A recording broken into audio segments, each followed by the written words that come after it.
All right. Hello, everybody. Welcome to Seattle Civil War Legacy.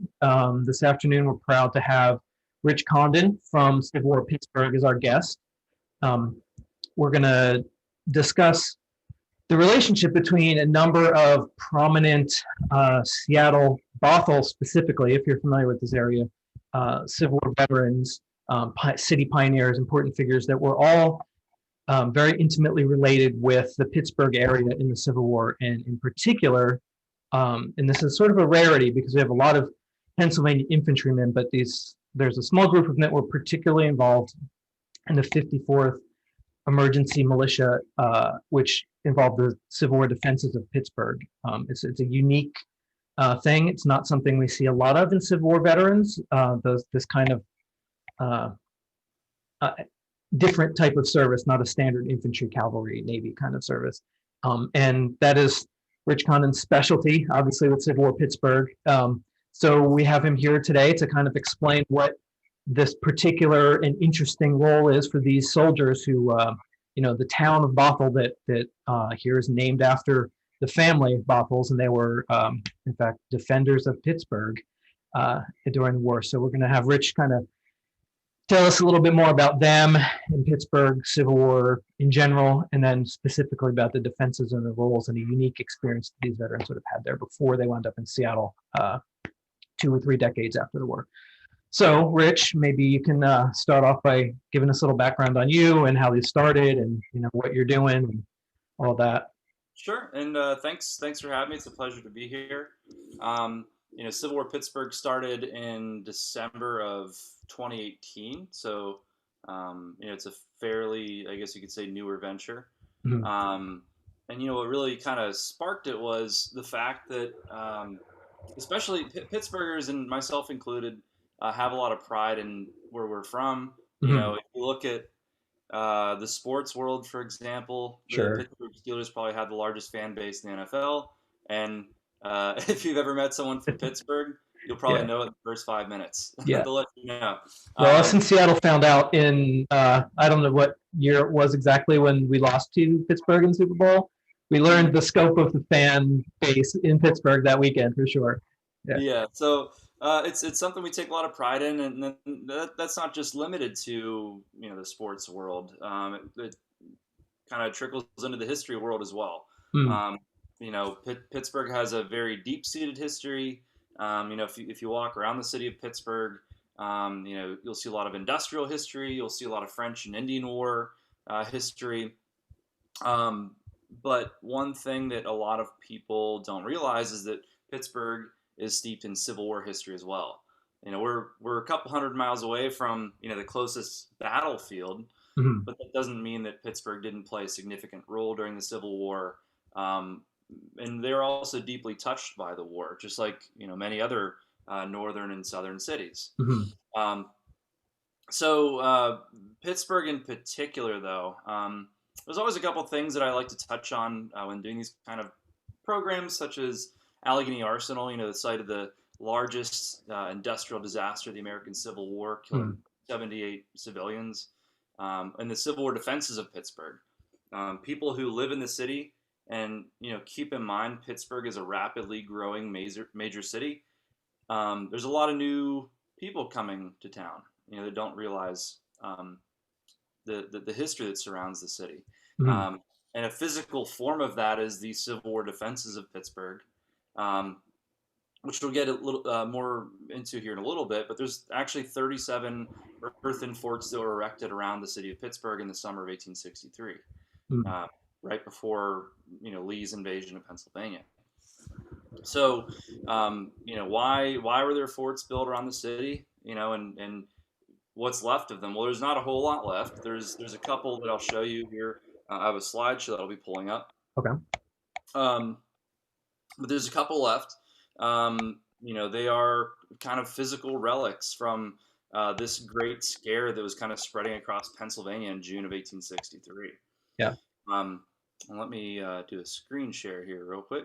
So, as I mentioned, Pittsburgh is far away from the nearest battlefield. However, if you think about it, and May of 1863, I'm sorry, June of 1863, Hmm. West Virginia becomes a state.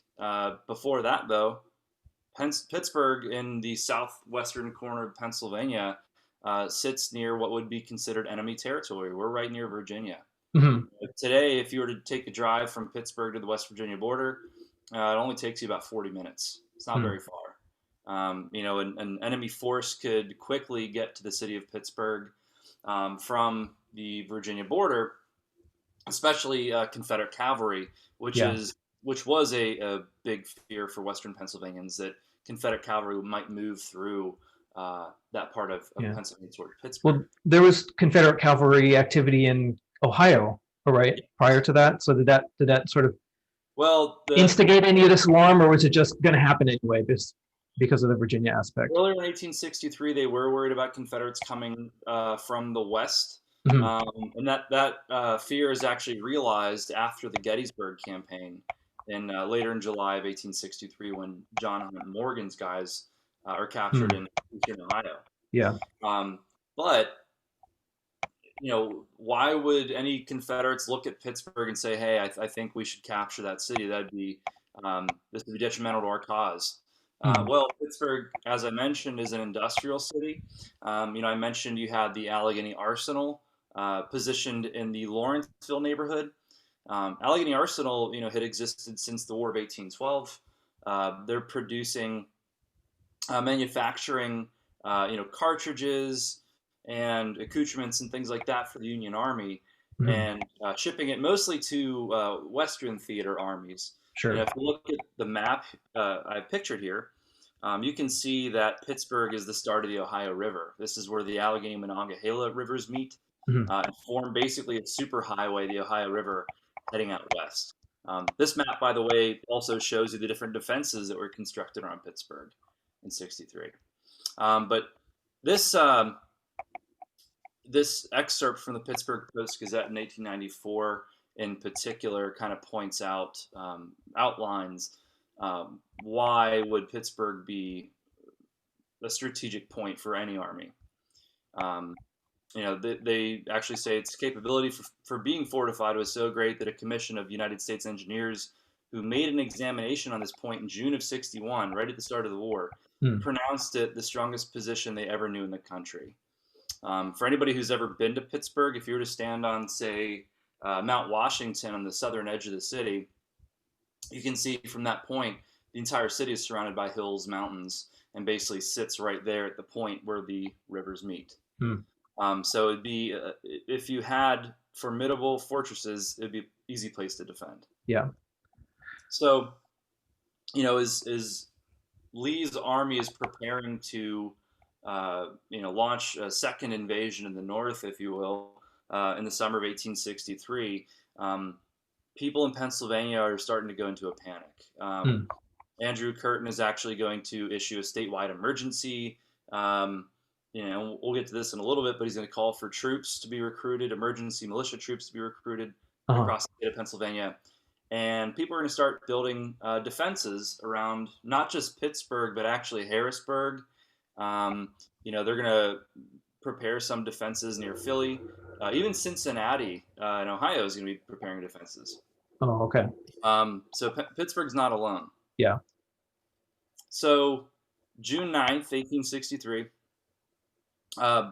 Edwin Stanton is going to issue General Orders number 172, which is going to basically split Pennsylvania in half into two different departments. Okay.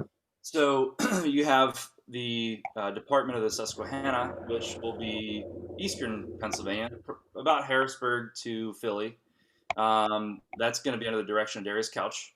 And then also you're going to have the Department of the Monongahela, which is western PA. So about Johnstown area, all the way out to eastern Ohio and eastern West Virginia. That's going to be under the command of William T.H. Brooks. And so, and this happens, like I said, on June 9th. What else happens on June 9th? Hmm. Battle of Brandy Station. Hmm. So Confederate cavalry is obviously on the move. And this starts to kind of light a fire for these people in Pittsburgh on, we have to get things moving. We have to prepare some defenses if this Confederate cavalry is going to start moving up into Pennsylvania. Yeah.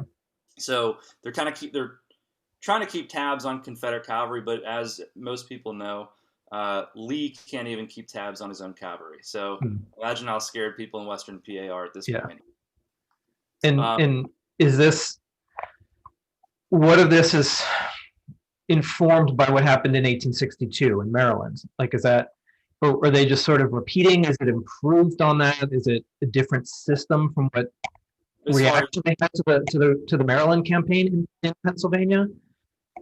yeah, so well, with this, they obviously they have kind of learned a lesson from Lee's invasion in Maryland. Um, it could have been much worse than it was. This time, you know, they actually see a chance where they can be prepared if Uh-huh. Lee's further north into Pennsylvania. Okay.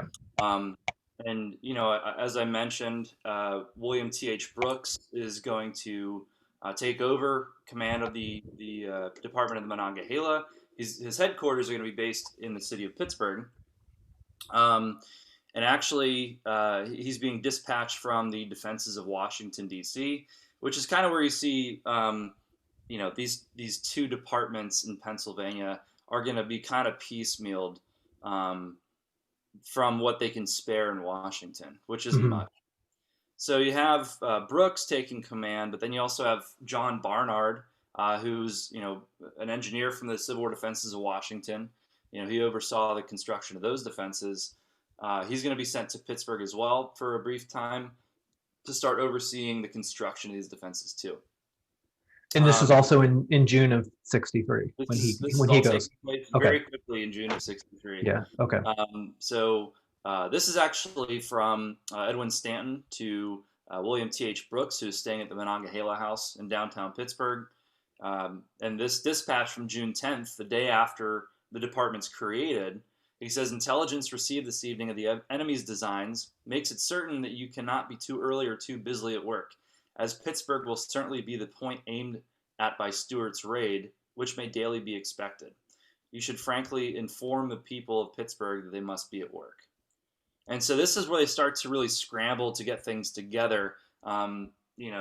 Brooks even mentions that he's been given command of an army. It's basically it's a paper army. He doesn't really have any troops under his command. Sure. So they're going to start kind of piecemealing militia together during the month of June as well. And really, they don't pull much together.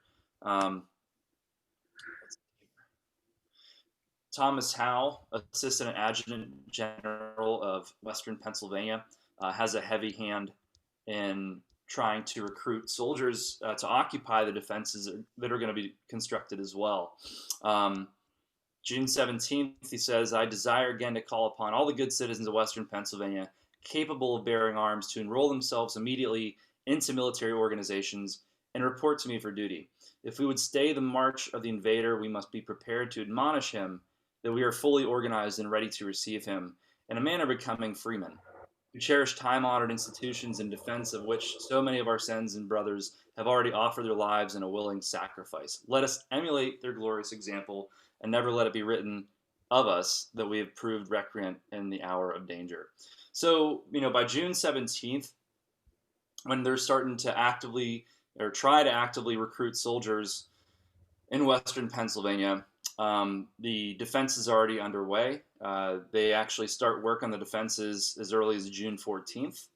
And as I mentioned before, there's going to be 37 of them constructed around the city, on the heights around the city. Were the militia troops that involved, were they immediately put to work in this construction, or was construction kind of ongoing already while the militia was being put together? There's a lot of civilian labor, so they're actually they'll have about 16,000 civilians contributing to the construction of the earthworks. Wow. Some depends on the size. They're all varying in size. Yeah. They aren't full-fledged forts either. Some are kind of small redoubts. So you could have anywhere from 100 guys to 800 guys working on one of these forts. Okay. These people aren't paid. They actually sought payment in the post-war period, never saw a cent. Wow. The entire city is actually going to shut down. They declare martial law, and the pubs, the bars are closing down. Basically, all non-essential businesses are closing down. Sounds kind of familiar. Hmm. Basically what's happening in what happened in 2020 was happening in 1863. Yeah. For a much Interesting. different reason, but they basically took all these workers from, even some of the iron factories and things like that, and they're putting them to work in the defenses. Yeah.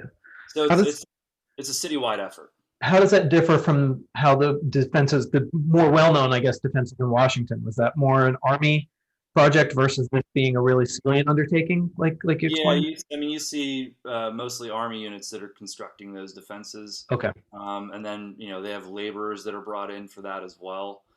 With this being a very fast-moving effort, they had to have civilians working on them, or else it wouldn't have gotten done. Yeah. Okay. They didn't have enough manpower, military-wise, in Western Pennsylvania to work on these defenses. Yeah. So, and this is actually from June 14th. There's actually a committee that writes to Lincoln's office um, asking to declare martial law to basically get these defenses finished up as quickly as possible. I mentioned John Barnard, who's going to be overseeing the construction of the defenses. This guy, Captain William Craighill, engineer from the Army of the Potomac, is also going to be working here as well. And actually, he writes in his report after they're pretty much close to done finishing the defenses, says the city was not supposed to be threatened by anything more than a raid of 2,000 cavalry or mounted infantry accompanied by light artillery. The instructions from Washington on which we acted looked to securing the city against attack. This has been done. We are, moreover, in a condition to make a vigorous defense against an army. And really what they're expecting, like I said, is Confederate cavalry, mounted infantry, and artillery. The possibility of Lee's full force of infantry, his whole army of Northern Virginia, is possible, but this is more of an immediate threat, and this is really what they're trying to guard against. Okay. So, and this is actually a depiction of these are defenses actually being constructed around Harrisburg, but it kind of gives you a good idea as to what the labor effort would have looked like in 1863. Yeah. There's no wartime photos of the defenses, and we'll get to this in a little bit, but there's not actually any photos taken of the defenses until the 1890s. Oh wow. Yeah, they're taken by a guy named David A. Breed. Mhm. He was of military age, however, he was actually studying to be a pastor in Pittsburgh. So, but his brother, a guy named Henry Breed, was actually serving in the 155th Pennsylvania in the Army of the Potomac at the time. And so there's actually a little quote I wanted to share with you here. David Breed's mother, Rhoda Ogden Breed, had written to his brother Henry in the Army on June 15th. She said there was a great excitement in town. A meeting had been held Tuesday evening about the rebels coming here, that they were at Chambersburg.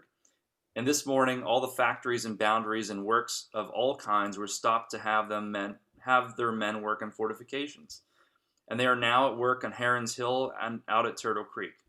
I will send you what is in the Gazette about it. For my part, I can't feel afraid, but I think we should be prepared to give them a suitable reception. And so, like I said, this kind of becomes a citywide effort. Everyone's pitching in, and everyone's kind of mentally preparing themselves for a possible Confederate invasion. There are, as we mentioned, emergency militia units being raised in Pennsylvania at this time.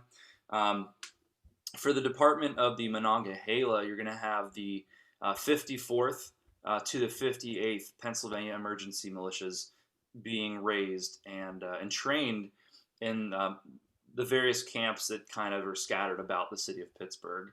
And you'll see these different camps in operation between 1861 and 65. So these were camps that were set up for the regular Army recruitment and training as well, that they took advantage of with the militia? Yeah. Okay. And these, as I mentioned, this is kind of the final product. Like I said, these are taken about 1893, 1894. All of these photos are actually housed at the Carnegie Library of Pittsburgh in Oakland, which actually was the site of Camp Howe. It was one of the training camps for some of these militia units. And so this one is Pittsburgh's north side. This is Fort McKeever.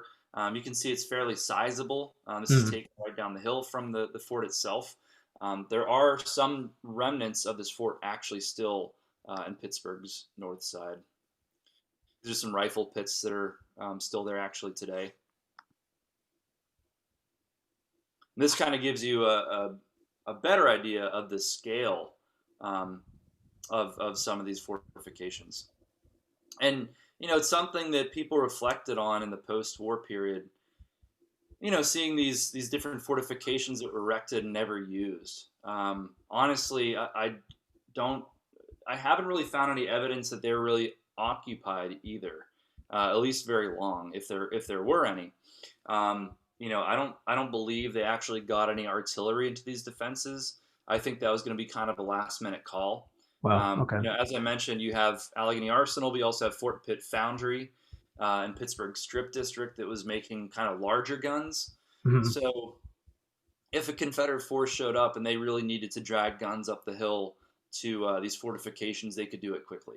Okay, so they had the infrastructure to actually occupy and defend on short notice like that, even though they weren't. Yeah, they weren't but they doing it full time in anticipation. Yeah, and I don't think they're trying not to waste manpower either. They're trying to be smart about and strategic about where they place troops. Yeah. And actually, you know, I mentioned the 54th through the 58th, you know, Pennsylvania Emergency Militia. These units, you know, didn't see action at the Battle of Gettysburg. They most definitely didn't see action at the Battle of Pittsburgh, which didn't happen. Yeah. And you know, but they're going to still be put to work as you know these guys signed, I believe it was 90-day papers. You know, they would be in operation from July until you know the fall, and they don't really see any action. But after the Gettysburg campaign, you know, after news reaches Pittsburgh that Confederates had been beaten back at the Battle of Gettysburg, which is only driving time. It's only about 3.5 hours from Pittsburgh. After they received news that the Confederates had been beaten back, they don't really take a sigh of relief quite yet because, you know, anything can happen. But a lot of these guys, still part of the Department of Monongahela, are going to be kind of sent actually westward later in the month of July. Okay. And you're going to have between Steubenville, Ohio, and Wheeling, West Virginia, which, you know, are equally about 45 minutes to an hour away from Pittsburgh, not very far. You're going to have these emergency militia units kind of spread out between those two places in case of a Confederate cavalry attack. And, you know, as we talked about earlier, Confederate cavalry does come from the west. You know, you have John Hunt Morgan's guys are coming up through, you know, Kentucky into Ohio, heading toward western Pennsylvania. And, you know, that's where you're going to have troops in eastern Ohio capturing his force. And even, I believe, William T.H. Brooks is going to be out in that area too, in eastern Ohio. So, yeah, as I mentioned, these are just some of the remaining defenses that are in Pittsburgh. This one is probably the most substantial. It's called Fort Kroga, and this is in Pittsburgh's Morningside neighborhood, above Stanton Avenue, actually named for Edwin Stanton. And you can see, you know, back in the 1890s, it was cleared out. You know, you had a really good view of the Allegheny River Valley. Today, a bit more wooded. It's on private property. But if you go there, you can see a lot of similarities between the forts that are in Pittsburgh and the ones that would have been erected in D.C., as I mentioned, because they're designed by the same person. Okay. So you'll see a lot of similarities here. I believe that's all I have as far as the slideshow goes. Okay. Let me stop my share here. All right. All right. Well, I guess a couple of the questions that I think we have to ask is, well, a little more background, I guess, on these Bothell veterans in particular. They come from the Bothell family. There's they came out here as an extended group. There's 8 of them total that were Civil War veterans that came here, and they arrived in the this family in particular arrived in the early 1880s, which for Civil War veterans is a slightly on the early side. And what's unusual about this group is that they kind of I guess they sort of coalesced and came together here. Is there sort of after the war they spread out? They went to Kansas and Nebraska, like they all the veterans that wound up here. But they came here as a group, and it's really intertwined. Some of them by blood. There's a lot of marriages. There's some kind of complicated relationships, which is almost the whole entire hour talk just to explain the Bothell marriages and these guys. But they have a lot of overlapping service. There's one member of Hampton's Battery. He was an artificer in Hampton's Battery, which is obviously, iconic sort of Pittsburgh thing with the monument and everything. But the rest of them served in a combination of the 135th Pennsylvania Infantry, the 14th Pennsylvania Cavalry, the 78th Pennsylvania Cavalry, and in all different combinations, but a lot of them served together at different times. They served one and then another and then another. But the Bothells in particular, they, in between the 135th and then moving on later in 1864 to join, which I think they were just chasing bounties because they all signed up on the same day in February of 1864, despite being in different regiments. But they went where their family was, so they went, kind of continued on. But the 135th guys, they're all from Indiana County, by the way. The whole lot of them, the whole family, they're still Bothells. There's still some of them that are still buried there in Johnstons and all the other associated names. And what's interesting is that that these guys, the 135th guys that went on, there's 3 of them that joined the 54th Militia that you referred to. 2 of them were in the 135th, and one was an older brother. So one was 19 years old, one was his dad, who was 43, and then his dad's brother, his uncle, who was, I haven't pinned down his exact birthday, but I think he was probably in his upper 40s, around 50. So even those 3 guys, it gives you a really interesting cross-section of what was in the militia at that time. We have like a soldier who had come out of 9 months service, a young man. And then we have his dad, his older guy, and then his dad's brother, but they were all compelled to defend Pittsburgh. And so it makes you kind of want to wonder what the profile of the people were, the people in the militia. Were they like a competent military organization, or were they, you imagine militia in the Civil War being guys with, all manner of civilian clothing and big straw hats and pitchforks and flintlock rifles. And so these guys, knowing that they were this grab bag of guys, they're all from the same family. They're all motivated by the same thing and the protection of Pittsburgh and just came out of the service. But I'm going back. I'm going to sign up for the militia and I'm going to go in. So what was the militia like? I guess what was their service? Was it really Army-like, or was it just a bunch of guys hanging out in case the Confederates showed up? Well, there were, I think they did prepare uniforms and accoutrements and stuff like that for the militia. But you look at a lot of the guys that comprise the militia, and especially kind of the higher ranking folks, have some kind of prior military experience. Mm-hmm. As you mentioned, there's guys in the 135th Pennsylvania, which was a 9-month regiment. The regiment saw action at Chancellorsville during that 9 months. So, they were, you could call them battle hardened from that, that one experience. Sure. Was a big one. And those guys end up going on to serve in the 54th Pennsylvania Militia. When they enlist in the militia, they are quite literally enlisting to protect their homes, not just on some foreign battlefront in Virginia, but on their own soil.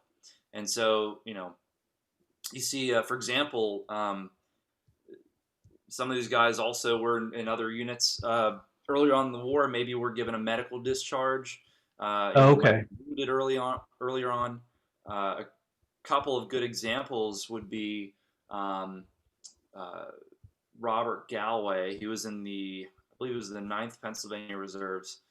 He was from the Pittsburgh area, and he's actually wounded early on at Drainesville in '61, in December of '61. Okay. He was one of the few casualties of his unit during that battle.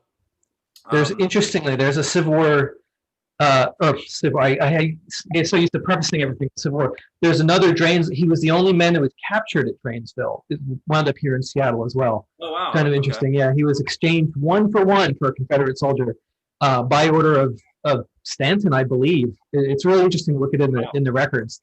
Well, that's all Pennsylvanians that are engaged in that fight too. It's all Pennsylvania reserves. Galway, though, is he's severely wounded, and he's eventually discharged months later. And it wasn't the Gettysburg campaign, but during the Maryland campaign of '62, he actually is. I guess he was well enough to where he led a militia unit during that campaign, another emergency militia unit.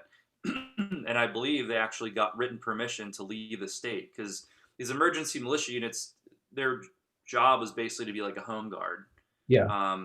They weren't meant to leave the state. They weren't meant to go to the front or anything like that. But those guys actually voted to leave the state and head to Maryland. They actually went to Hagerstown. So, like I said, you have wounded veterans who are going to move forward with these militia units. Actually, one of my ancestors was commander of Company A of the 11th Pennsylvania Reserves, and he was a Mexican War veteran. He actually was discharged because he just had natural health issues. The guy was kind of older in age, but when the invasion of Pennsylvania came around in the summer of 1863, he ends up calling for recruits in Cambria County, which is not very far from Indiana County, and it was called Litzinger's Battalion. And that's just kind of another example of some of these veterans or older folks usually that are going to be recruiting these militia units too. Yeah. So, and how are they historically? How are the militia troops regarded? I guess because here, when you look up their history, it's the men that were in the 54th. They don't have their service in particular. They don't have the regular veterans headstone with the regiment and the company on it. They have different headstones. But the older brother of the Bothell, he has this typical white marble with the shield on it, and his headstone does actually say 54th Pennsylvania Militia. So, the government would have recognized that as a Union Army, Civil War service. So, what's sort of the legacy, so to speak, of the militia? Was it something the city was proud of, or was it something the city has sort of forgotten about long term, or? Long term, I mean, it's a lot of people don't realize that there were emergency militia units recruited in Pittsburgh. Yeah, it's not widely talked about, but at the time, it was something they were pretty proud of. That they could the amount of men that they did get. I believe, if I remember right, they recruited somewhere about 1,000 guys. For service in different cavalry, artillery, and infantry units. Yeah. And the ones that did enlist, it was something that they were prideful of. That these people actually rose to the occasion. When people like Thomas Howe called for these volunteers, that they were willing to do that on such short notice to literally protect their homes. Okay, so they weren't viewed as like the guys who didn't go to the front or draft dodgers or something like that just were forced into it. There was a pride in it. Counts like that, but that's not to say that there's not any out there. Yeah. Okay. But generally, it was considered an honorable military service, and yeah, and that's what's interesting to me about the two guys here is it's such an obscure part of the Union Army. I mean, it was maybe not technically the Union Army. I don't know how the enlistment paperwork went. Like you said, it was a state-based thing, but they're considered boys in blue, really. And that I just found that worthy of exploration, and that we had guys out here that not only did they have these guys actually fought in cavalry units and infantry units, but they participated in this as well. And I would say, look at one of the more well-known militia units is like the 26th Pennsylvania Emergency Militia, which if you go to Gettysburg, if you're I believe you're coming in from the west, you see there's actually a monument to them on that side of town. Is that the one that defended the bridge? And I can't remember them. I believe so, but I know there was one I remember reading about recently. It was a militia unit that was actually involved in defending a position at the bridge or a bridge. Oh, that's what I'm thinking of. Okay. Yeah, they burned the bridge. The 26th Pennsylvania Militia is actually engaged at Gettysburg. Like early on, they're on the field at Gettysburg. Oh, okay. I see what you're saying. In the town. Okay. Yeah. But I don't know a whole lot more than that about them, unfortunately. Okay. And is there anything, monumentation wise, or like I referred to legacy before, like within the city of Pittsburgh that recognizes these militia soldiers or the civilians that built the entrenchments or anything like that, or is it more just stick to the veterans, the GAR style veterans after the war? It's mostly if you see any kind of monumentation, it's to veterans who were serving in different armies, such as Hampton's Battery, for example, has a monument in Pittsburgh's north side. There's the Allegheny County Soldiers Monument, which is not very far from there. It's actually also north side, honoring the dead of Allegheny County. And then you have Soldiers and Sailors Hall, which is in Oakland, and they focus. Actually, it was basically a living monument that was founded by Civil War veterans, and it served also as a meeting place for GAR veterans. And they basically started to collect in 1910, different artifacts from the Civil War as well. And they've kind of been steadily collecting military artifacts from Allegheny County in every American war since then. And then there's also the Thomas S.P. GAR post, which is in Carnegie. It's in an old Carnegie library, which has an amazing collection as well. So is that the one that has the preserved GAR meeting room? Yes. Yeah, I've seen it. It's amazing. Our Seattle's original GR post all burned, so we have nothing left. The buildings are gone, everything's gone, and I look at that one with such envy that that's what it's supposed to look like. That one. One of those cool. I mean, they've restored it, so it basically looks at how it would have in the early 20th century. Yeah. It's like I said, it's an amazing collection, and it's just a really cool room to visit. Now that it's fully restored too, and they have interpreters there and everything. But that's kind of also like a living monument to Civil War veterans. But there's not really anything for the Pennsylvania militia in Pittsburgh. One thing that actually I've been kind of working on throughout the last year or so is to establish Civil War trails in Pittsburgh. If anyone's familiar with their waysides that are in Maryland, Virginia, Tennessee, West Virginia, etc. Because there's not really any public waysides, markers, things of that sort. To kind of explain in detail Pittsburgh's role during the Civil War. So one of the things we're trying to work toward is having one dedicated to the defenses of Pittsburgh, and that would also partially cover the militia too. Yeah. All right. Well, that's good. That was kind of me. My last question was what interpretation was in Pittsburgh to guide us through this. But that's good. It's in progress and it's happening, and that's really cool because I think they deserve it. I think a lot of people know. Definitely. They know the big hits, but it's getting to the second layer of the history and bringing that. I think that's probably our age, our generation of history. Maybe that's going to be the good legacy of our Civil War work is missing, trying to get what the previous guys missed, so to speak. And I like that mission. Well, most people look at the Civil War and as a whole, and just picture it being these various battles in, say, the Eastern Theater. A lot of people even ignore the Western Theater. That's right. They think that it was Fredericksburg, Chancellorsville, Gettysburg, etc. And those are very important parts of the Civil War. But to give these people a face, a personality, a name, all the things involved in making it real for future generations, that's what really needs to be worked on and improved upon.